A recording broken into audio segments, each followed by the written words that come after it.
Hey there, welcome to Real Marketing, where we look at real-world marketing tactics, measurement, and tips that will help you get more from your marketing programs. I'm Roy Bielowitz from Apotheca Marketing, and with me today is Ken Williams. Ken is a marketer and consultant who has helped hundreds of companies tackle analytics and data engineering projects over the last 12 years. Ken specializes in using data and cloud computing to solve traditional marketing problems, and he currently works with Search Discovery as their Google Solutions lead. Ken, thanks for joining me today. Yeah, thank you for having me. Good to see you again. Good to see you. For those of you listening who don't know, I also used to work with Ken in the past. Now almost ancient history. It's been Yeah, quite a many while. years ago. Yeah. So it doesn't seem like it should be that long. No. We're getting So Ken, yeah, no kidding. I know. Tell me about it.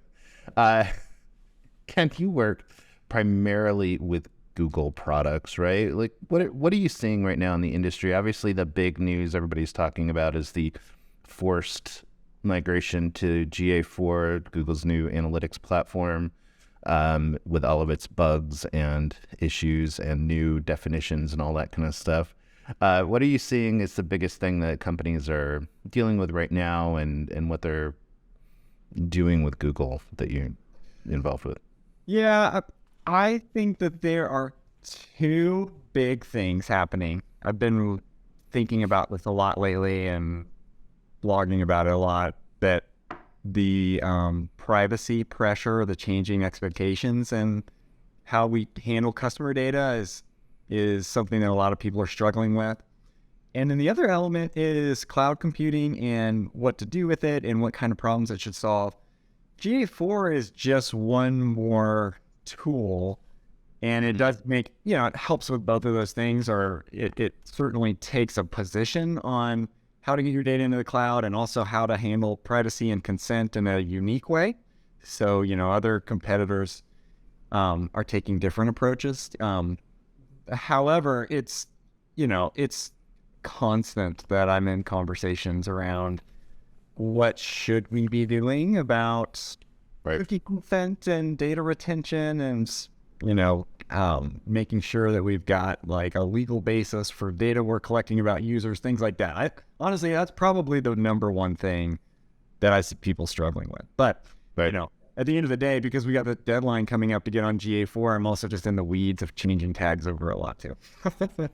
Yeah, I mean that's. I think a lot of companies really tried to ignore it because they were like, oh, they're not really going to make us switch on July 1st. They'll extend the deadline or something like that. And so we're seeing a lot of companies that are scrambling, and unfortunately don't have year-over-year data now in GA4. And also, and I don't know if you've run into this, but we're seeing a lot of people that think like, hey, I know how to implement universal analytics. That was no problem. So it's probably just the same for GA4, right? And yeah, it's not.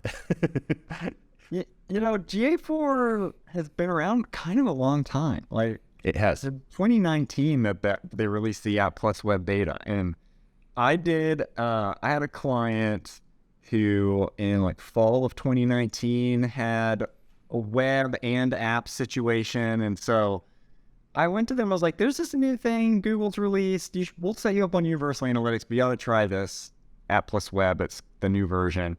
So we set it up, and it was a disaster.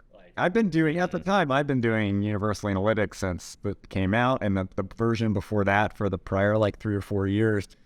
And we did everything wrong. So I started writing down, in early 2020, I started writing articles about best practices, and then I turned them into my blog because it was such a hard thing to do. Like migrating GA4 was so different.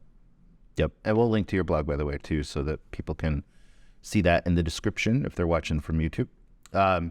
Yeah, I mean, we've seen it too with where teams say they know how to implement GA4. And we have a retailer client, actually a couple of them that have done this, where they will, just something as simple as like not realizing that events are case sensitive. And, they'll put in purchase with a capital P and suddenly wonder where all of their purchase data is in GA4. Yeah. And that new event, capital P purchase, is getting recorded, but it's not showing up in the standard GA4 report. So It's just little things like that that can really screw up your data if you're not paying attention. My first time, that same client, that first one, I just called it page view. I didn't put page_view. And yeah, same sort of thing. I thought it was working for a couple of months until I figured that out, because I don't know why I couldn't do something. But yeah, there's a mixed bag. So the fact that Google has given us this structure means that you have to know it and learn it and understand what the recommended events are. But on the other side of that, as long as you use it, you're following some design. So Google understands what the data is that you're sending to it. And so it allows Google to create reports for you. Whereas in the old days, category, action, and label was just the Wild West. You put anything in Google, I had no idea. You got the one top events report. Now you can actually see, there are use cases where they'll help you like create cards because you're using certain events. And that's nice. And on the consulting side, it's nice because all of our clients have somewhat of a standard structure. So we could build dashboards and copy them, across clients and things like that we couldn't do before. Right. Especially things like lead generated event, which are everywhere. Everybody, most websites we work with have some sort of form of it. So, yeah. Have you been running into the situation where you're having to educate your clients a lot about some of the new definitions and calculated metrics and, how sessions are calculated and that kind of stuff? Like, how are you addressing that? The thing that I have found coming up most frequently is questions about why the count of sessions and users don't match across tools. And that usually we back into it with a conversation about what's different. If you get in the weeds, it can go technical fast, because sessions are written and the session identifier is written in a cookie now. Yep. And it used to be just processed on the server. And the way that I explain this to clients is there was a lot of problems with the older method. Sure.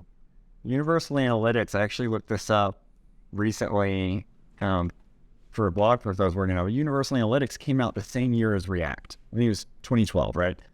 And so they weren't prepared. It wasn't prepared to handle single page applications. And as a result, sessions was a real problem. Single page apps by the last couple of years were pretty ubiquitous. And the way sessions were calculated just was confusing in Universal Analytics and broken a lot of times and created this weird problem called the rogue refer issue, right? If you remember. And so writing that cookie fixes all that. And so it also means that when you actually define a session, some of the rules change. You can, in theory, have multiple channels be attributed to a single session now, which you couldn't before, because it would have just started a new one. So the way that I like to think about it is there are subtleties. In general, this isn't always true, but in general, you can trust that those subtleties are fixing some issues with Universal Analytics. And when you see a number in GA4, more likely than not, it's a better representation of user behavior than what you saw in Universal. Right. Yeah.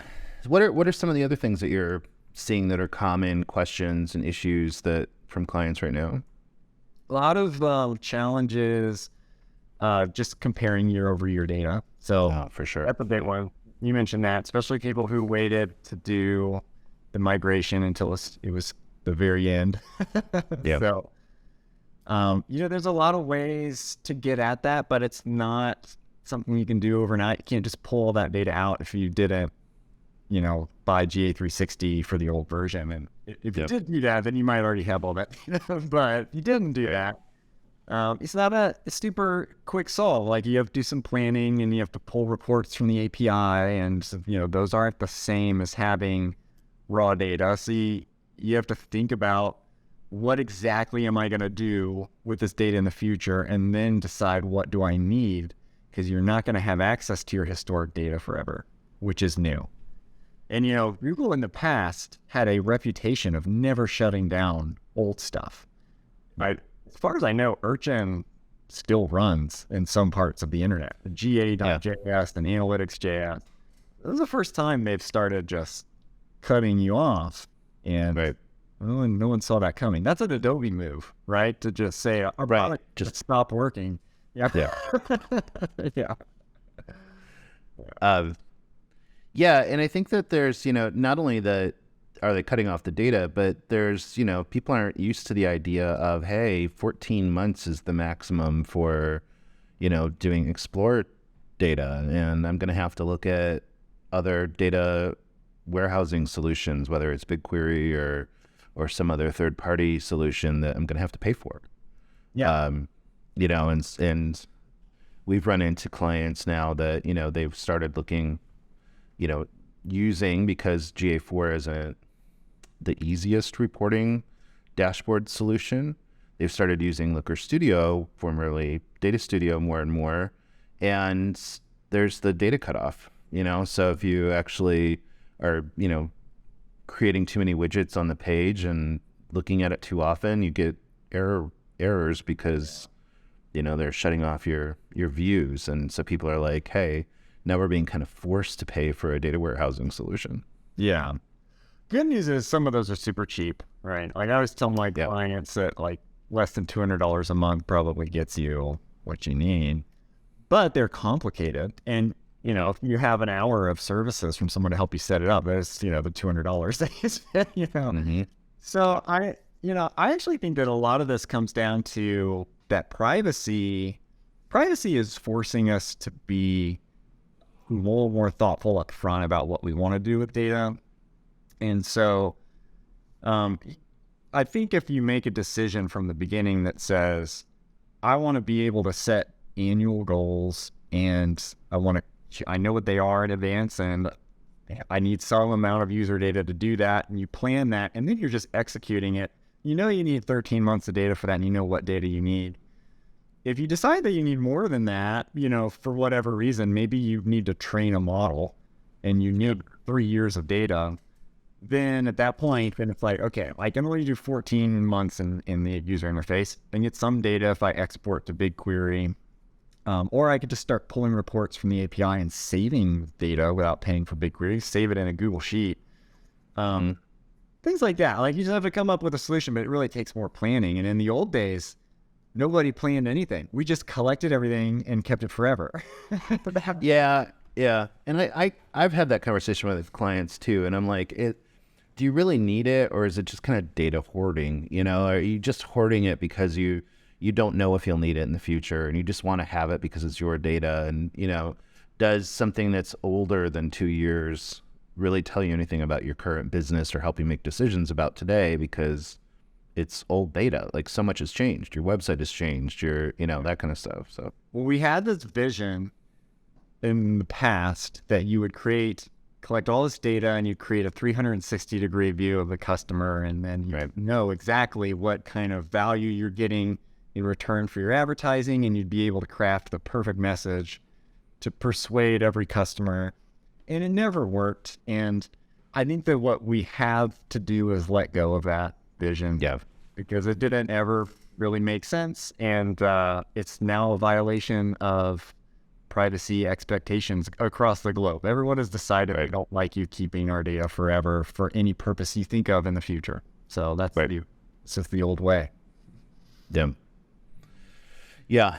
So, I mean, we've been having that conversation with clients, and I know the other thing that we've been having is a lot of people are like, well, let's start looking at other tools. And, we had a guest on recently who wrote a book about that, Jason Packer, who wrote about like Google alternatives. Are you having those conversations? Or are you having clients, kind of like, damn it, I don't want this product anymore. We want to look at something else?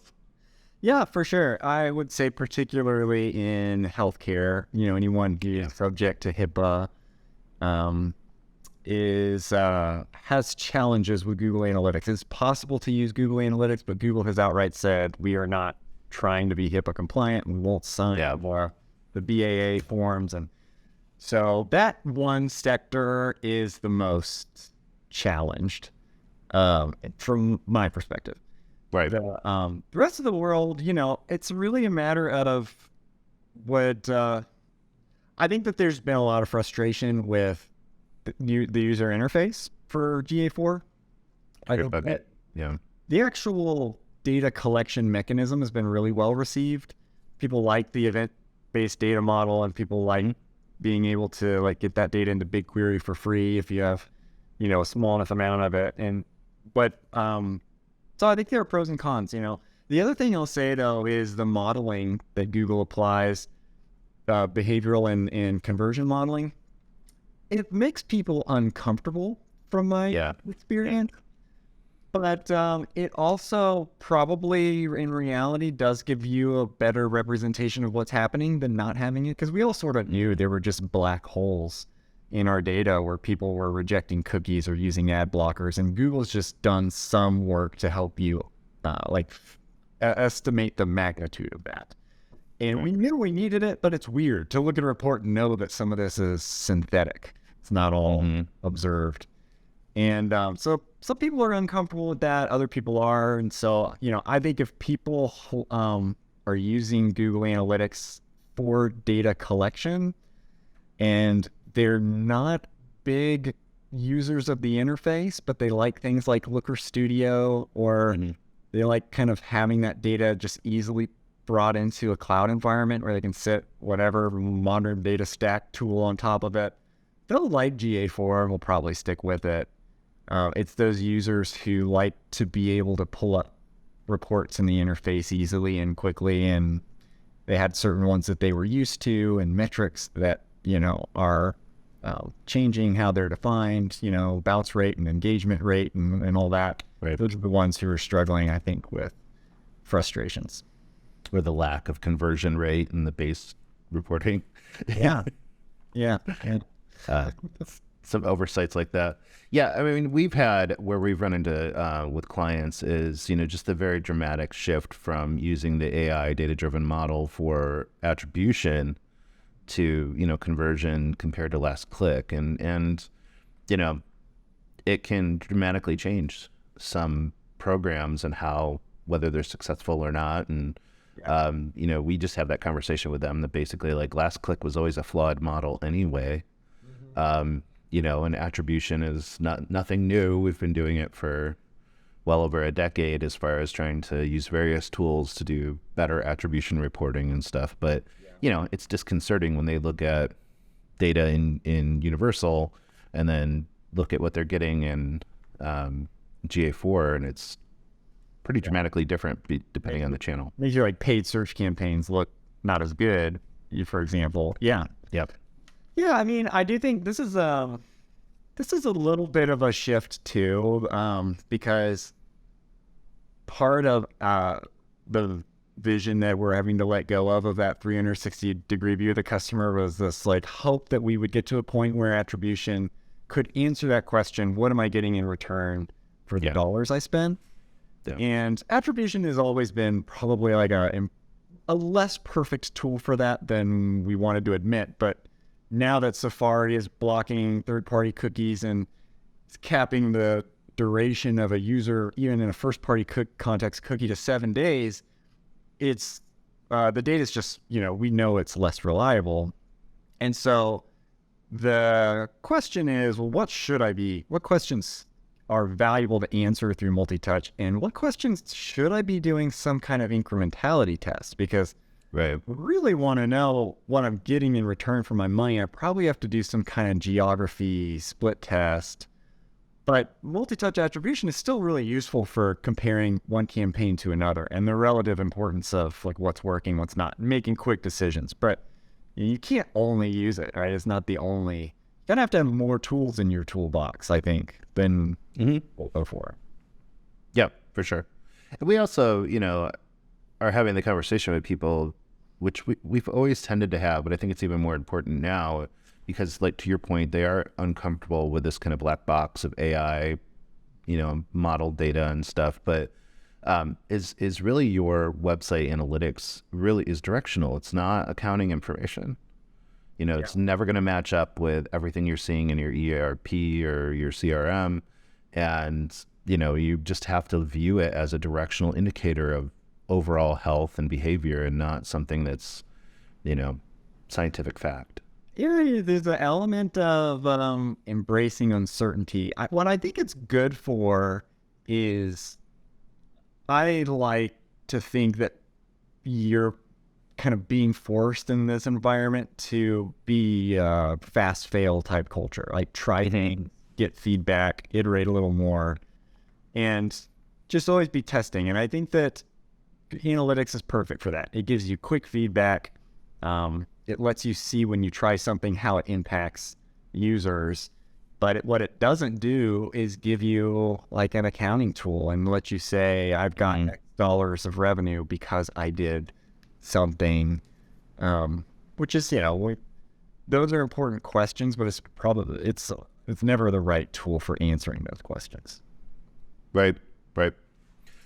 A little outside of your realm, but I thought it was interesting that Google is sunsetting Optimize, and there's hints, I guess bigger than hints, but there's talk that some of that functionality is going to end up becoming part of GA4. What are your thoughts about that? And Yeah, I was sad. I thought Optimize was a good product it's great to have a free product to run those tests. But for very simple tests, yeah. Yeah, there are other really good products out there. And I think that the challenge is going to be making sure that you're always aligned really well on, making sure users are bucketed into the right variants and making sure that Google Analytics kind of treats the scope the same as different tools. But that being said, I think that it's nice that this is an example of a walled garden being brought down. It used to be that, there was, and I don't know exactly what the integrations will look like, but it used to be that Google Analytics had some information that was not available to other products outside of Google. And the biggest ones are audiences. Like you can in the browser tell if someone converts against a goal because an event fires, but you don't always know if that user belongs to an audience based on some logic that you put into your segment builder. It seems like, hopefully, that's going to now be opened up and pushed into other products. And that's pretty cool. That's an example, I think, of Google partnering with other people and figuring out what they do well and where they don't want to compete. So I appreciate that, although I am certainly sad to see a great free tool go away. Yeah, for sure. Yeah, we used it all the time. And I think especially with clients who just needed simple messaging on their site and stuff, we wouldn't even necessarily be using it for testing, but just for, the banner aspect of it. And, for clients that don't have, easy to work with tech teams and stuff like that. But yeah, as far as like, you needing to test a call to action or the name on a button or something, it was wonderful. Especially when it was free. Yeah. So talk to me a little bit about some of the cloud work that you're doing and where that's going for you. Yeah, I've been off and on using Google Cloud integration with BigQuery for a while. And now the fact that it's free for everybody gives you this ability to test it out. It's pretty rare that I run across a website that doesn't exceed the threshold of 1 million events a day. So most people probably, if they're going to really embrace what they can do with getting that data into BigQuery, need to spend the $50,000 or so and buy GA360. But it lets you, for free, see what it looks like and try to build a sandbox and test it out. The things that I'm working on are how do we just drop the barriers to things that were previously really custom and really expensive in the cloud. So once your GA data is in the cloud, there's 2 ways that you can take it that I think of. One is you can build profiles about your customers, and you can use that to integrate CRM data and build audiences and then push those out for advertising. The other is not users level, but just prepare your data for analyzing like you would in a BI tool. Like, how do my campaigns perform against each other, and setting KPIs and things like that. Again, because it's in the cloud, it's just really easy to bring in other data. And you might have, spend on media that's not in analytics. You can bring that in, especially if you're buying advertising to drive people to your website to convert. You can sort of just bring that in and make it easy to do that return on ad spend kind of analysis. But even beyond that, a lot of people have CRM systems, and people get added to those systems because they talk to a salesperson and not because they submitted a lead. And so you kind of, most of those also integrate with BigQuery. So now you've got all this information. It's easy to join, and you can do things like, media mix modeling is easier now, not as huge of a undertaking as it was when you had to kind of really work hard to get all your data sources. Doing some kind of advanced analysis, like scoring the probability that a user is going to buy something in the future, is now easier than it ever has been. You can do it right in BigQuery, and Google gives all these tutorials away for how to do it. So some of the barriers to doing advanced things with lots of data are dropping. And there's just great evidence that companies that are doing that are seeing return on investment. So, that's a lot of what I spend my time thinking about, is how do we just lower those barriers and let clients test things out and not make huge investments, but just try taking baby steps towards, like building these audience profiles so that you can have your audiences synced, kind of like CDP use cases, but simpler. How do we take baby steps towards that, get some value, and then grow it, from there? Because there's a million things you can do. It's sort of sky's the limit. Sure. Yep. And I think a lot of people are, relearning SQL because of BigQuery. Yeah, for sure. And it doesn't help that the data is so, nested, and it's kind of not like simple SQL either to get at.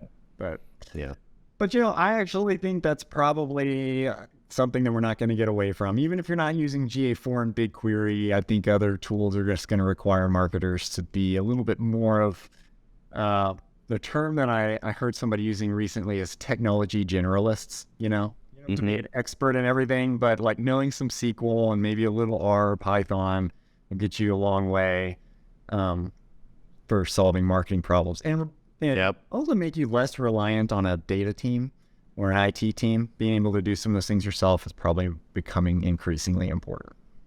Yeah, and just even stuff like regex and, stuff like that is, people need to start learning that. And I think there's been always traditionally been like, but I'm creative. I'm a marketer. I'm not, Yeah. But. Well, that's what people who worked in finance in the 70s probably were in a similar position. They were like, I build relationships is what I do. I understand how businesses work. And then computers came along and completely changed all that. And they had to be really good at using computers to get information and decisions quickly. And nobody's gone back to the way that things worked in the 70s. I think that we're seeing a little bit of that. We've got new capabilities that aren't going away, and it's smarter to figure out how they can help you and make some investments in your own skills, even if it's just a little bit, an hour a day of SQL practice to get there. Right. Yeah. Unless you can get ChatGPT to write some of those queries for you. That's true. And ChatGPT is not bad at it. So no, I've been testing it because I haven't done SQL in over 20 years, so when I'm playing with BigQuery, I'm like, how do you do an inner join again? And how do you do ChatGPT actually is potentially going to even change everything I just said. So who knows? We're experiencing a lot of change right now for sure. Yeah, for sure. So what else are you working on? What are some of the things that you're excited about and seeing and encouraging clients to be working on that they may not have put forefront? I mean, my focus right now is all about helping clients get really good at their first party data pipelines. So like the simplest use case is if you use Salesforce or some CRM and users are or deals are closing in there. Mm-hmm. Getting that to a place you can optimize Google Ads or Campaign Manager against that, you know, rather than just the lead form on the website. Like we've been talking about this forever, but it's not a new thing. But getting that kind of pipeline set up and getting comfortable and good at that, and as a consultant, trying to get it where I can replicate it across clients really easily, so it's not always custom data engineering work. Like getting to that point is like step one. Like that's just kind of like, okay, we've got our data integrated across these systems. Step two, and the thing that I'm really excited about working on, has to do with adjusting, like working on bid to value solutions. Mm-hmm. And so like specifically, there's a bunch of ways to do it, but specifically the thing that I'm excited about and playing around with right now is I described propensity modeling a minute ago, but looking at all the information that you know about a user that was sent to you after they clicked on an ad, and scoring, was this a good or a bad quality user, and then sending that feedback back. So propensity models are really great for that, because you can do that, you can get that feedback right away. And it's not perfect, you know. I don't necessarily know, yes, 30 days from now this person is going to buy something, but I can tell, like, they looked at 4 product pages and they added an item to the cart and they didn't buy it. And that's better than the user who just landed on page and bounced off. So I can immediately send some good feedback to Google and say, like, this customer, thank you, send more like this one and less like that other guy. So that's what I'm working on right now. And I'm pretty excited about this particular use case and the early potential it's shown for helping customers get some good quality customers to their site.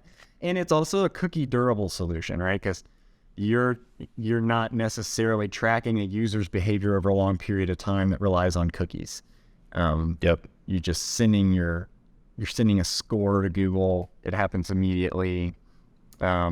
And let Google use whatever data they have about that customer to find other similar customers. That's what's happening. Right. Yeah, no, that is exciting. That would give definitely some good insight into, you know, better customer modeling for sure. Yeah. I mean, these projects are really fun too, and they're like the new thing. Like, I'm fortunate that I have a job where I can work on things like this, you know. I've got a lot of people on the team that are just setting up GA4 tags, and you know, I've worked myself into a kind of a cool role where I get to like work on some fun stuff and do less of that than you know, I used to. But that being said, it is a little bit all hands on deck just to do like the basic keep the lights on stuff right now. Yeah, for sure. And obviously you do have time for educational stuff. Your blog is extremely informative. I personally get your newsletter and read your articles when they come out. So that's it's always insightful. Thank you. Yeah, I appreciate that. I took a bit of a break from it for a while, and I've just started to come back with some new things that I've been thinking about. For me, if I have something that I'm struggling wrapping my mind around, it helps to write it down and put it out there, because it forces me to just like think through it. And so I've been jumping back into that lately. GA4 was the perfect time to start a blog. I got tons of questions. I didn't know how it worked, and when I'd figure something out, I'd just write it down, and then I was like, I don't have to remember it now. I can always go look that up on my blog. And I kind of have used that the same way ever since, just about other topics. Yeah. One of the things I found that's been nice about GA4 is that there are still so many kind of questions that people have, and people are discovering new bugs or issues with it that not everybody knows. So there's not like these people who are like the great expert that know everything about GA4, because we're all just learning it right now. You know, there's still, even though it's been around for a while, there's new stuff coming out all the time. It's like, oh, did you know this? Or did you know, if you try to export this data or do this, you know, like everybody's kind of like, oh yeah. So it's the great equalizer to some extent, you know? Yeah, for sure it is. And there are a couple people who do a good job of kind of like leading the community a little bit in that way, and putting out like, hey, there's this new feature that I just saw in the demo account, and they'll put it on LinkedIn or Twitter, and like that kind of thing I find really helpful. And staying involved with people I appreciate people who do that effort, because it takes a lot of work, you know? Yeah, for sure. Yeah. What are your thoughts about some of the, I mentioned the bugs and stuff like that. We run into them a lot, but just the inconsistencies in GA4 that we're seeing, like, a metric may not be available in the standard reporting. It's available in Explore, but then it's not available in Looker. Do you think that's an oversight, or is that just growing pains? I think it's growing pains. It's hard for me to say. I don't know. It is. I think that the team at Google who's working on GA4 is really good. I've met a lot of them, and they're really smart people, and they're really overwhelmed with a lot of small things like that. And I see it as they're ironing out a lot of it. There's a lot of frustration that so much is still being ironed out as we're coming up to this deadline, which is fair. But I think it's probably going to be this way for a little while longer, because, like you said, there's a long list of like small kind of inconsistencies, particularly when pulling information out of the user interface like you described. Yeah. They just need to be ironed out. So it's probably an unfair question to ask, because you work with Google very closely, but you work at a company that works with Adobe very closely, at least historically. Do you recommend moving to Google or staying with Google versus Adobe at this point? Or what are your thoughts in that realm? I mean, everyone you ask, there's not an official answer to this question. So it's a personal question. I think that the answer for me is because of the way I use Google Analytics, I would probably prefer to stay with GA4. And the benefits there are, like I said earlier, I think it's great at collecting data in a really useful format. I really like using it in BigQuery. I also really like the modeling, and it's got all the integrations to Google products that I think are really useful. Yeah. But if somebody wants to use if their goal is not around marketing, but customer experience, they want to understand what people are doing on a website, and they don't want to write SQL, like that's a use case where I might say, okay, you're going to struggle a little bit with GA4, at least temporarily. I don't think it's a great long-term solution personally to go to another product, but you've got a use case for considering it and at least weighing what your options are. So that's my way of being as diplomatic as possible. Diplomatic. Yeah, it was an unfair question. And I think you make a really good point, though, is that, love it or hate it, the fact that there is such easy integration with Google's other tools and other platforms, especially using Google Tag Manager, like if you're using that to deploy, which you should be using it to deploy GA4, that integration with Google Ads and Search Console and BigQuery and all of that combined is extremely powerful. And I think there's not many other third-party tools that would have that kind of, benefit for sure. It definitely takes a lot more effort to implement, some of that, or pull in that data if you're not using GA. Yes, this is true. And we haven't talked about is server-side Google Tag. Oh, true. Yeah. I think is it's hard to really use it. It takes a lot of effort to use it to the point where it gets a lot of value, but it's pretty cool and a really unique offering. And it was for a while, there's kind of two use cases. It could potentially take JavaScript off of your website so your site could run faster, put it on a server. The other one was it could also extend cookie life for people using Safari. That one they pretty much clamped down on. So the cookie life thing is not any longer a value proposition. You can, though, move tags off your website to the server, and you can do it real cheap.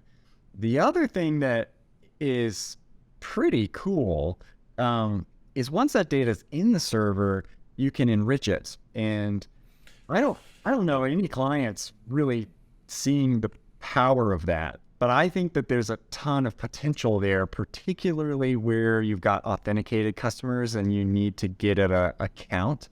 And I've got non-private data on my website, but when it hits the server, I can say, okay, I know who you are. And I'm going to do things like make sure you're in an audience bucket, or I've bucketed you properly for other tags to fire off, or things like that to happen. Or setting up Google's enhanced conversions so that, Google can then identify who you are. It's all happening in a privacy safe way because it's not happening in the browser. But that to me is pretty exciting. And as far as I can tell, I know Segment and Adobe, others have server-side solutions. As far as I can tell, Google's is very flexible, robust, and super low cost for doing that kind of thing. Yeah, and I think that's a great point. And that is, my very unscientific impression is that I've seen more companies in Europe experimenting with that for some reason. Yeah. Maybe because of the cookie issues historically and stuff. But yeah, I think it's an area that people are fearful of because it does have to involve your IT teams and technical people to implement correctly. But yeah, it definitely has a lot of potential power for sure. Yeah. Yeah, that's another thing I think related to everything related to cloud, which, before we were talking about SQL, with servers like GTM, it's more like infrastructure. Like you have to have servers that are running that, aren't getting overloaded. It's all a new skill for most marketers. And my impression is I don't think it's a good decision to ignore it. I don't think it's going away. It's like, yeah, not everybody's doing it, but it's certainly growing, and it makes a lot of sense to, spend a little time figuring out if it would help you. So that's kind of where my head's at, and then why I spend so much time experimenting and testing around with these tools and writing blog posts about it. Is just because I think that we're seeing the start of marketing being a little bit more cloud heavy than it has been in the past. Sure. Well, I mean, I think that's just a natural too, with just the sheer amounts of data that marketing entails, and like what you should be learning and understanding about your customers and their behavior and stuff like that it's going to be more technical and going to be more data heavy. Yeah. It's not going to change. It's not going to go backwards. Yeah, I don't think so. Yeah. Yeah. Although media mix modeling is something that, like 10 years ago, I think a lot of people would say we don't need that anymore, right? We have attribution models now, and media mix modeling is too much work. And now we're kind of back. Maybe this is an example of going backwards. Yeah. That thing that doesn't need cookies to work. Yeah, for sure. I think the whole cookie thing has really changed the conversation for sure. Yeah. Yeah, and AI, the power of, using some of these AI tools that is only going to increase being able to take your missing data and extrapolate what might be missing, and so. Yeah, and I think of marketing from a non-creative perspective, because that's my world. But generative AI can certainly disrupt anyone who's built a career out of doing creative things, which is funny because someone at Google actually pointed this out to me.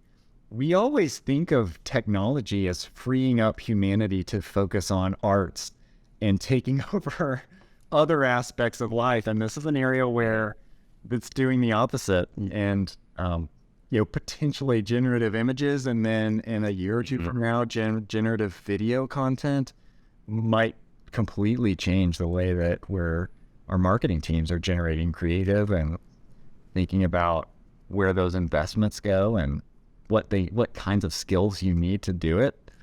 That's going to be I think everybody is at this point in agreement that that's a disruption that's coming fast.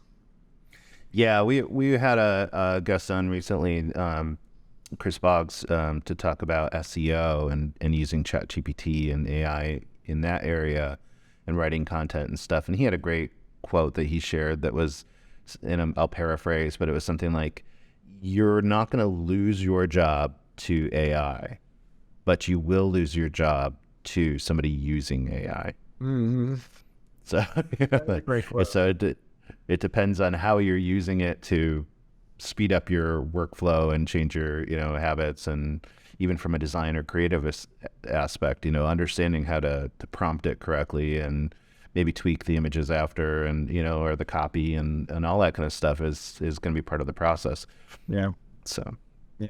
it's kind of no different than when, Photoshop first came out and people were like, oh, it's going to kill photography and, that kind of stuff. And people can, be taking bad images and making better images out of them. And, it's like, so it didn't really kill photography. It just changed it. It did. And yeah, and if you're a photographer, you better know a little bit about Photoshop now. Yeah, absolutely. So you don't have to get it right in camera. So. Yeah. All right. Well, Ken, I appreciate you taking time out of your day to talk with us. And for everybody listening, like I said, we will share a link to Ken's very informative blog, and as well his LinkedIn and other social media if he wants to share that. So we'll share that with you. And Ken, it's been too long, and it was good talking to you. And hopefully we can have you back on again as more of these changes come down the pipeline for Google, and we see some of the other things happen, and we'll have you back and talk about those. Yeah, I'd love to. Let's do it again. All right, great. Thank you.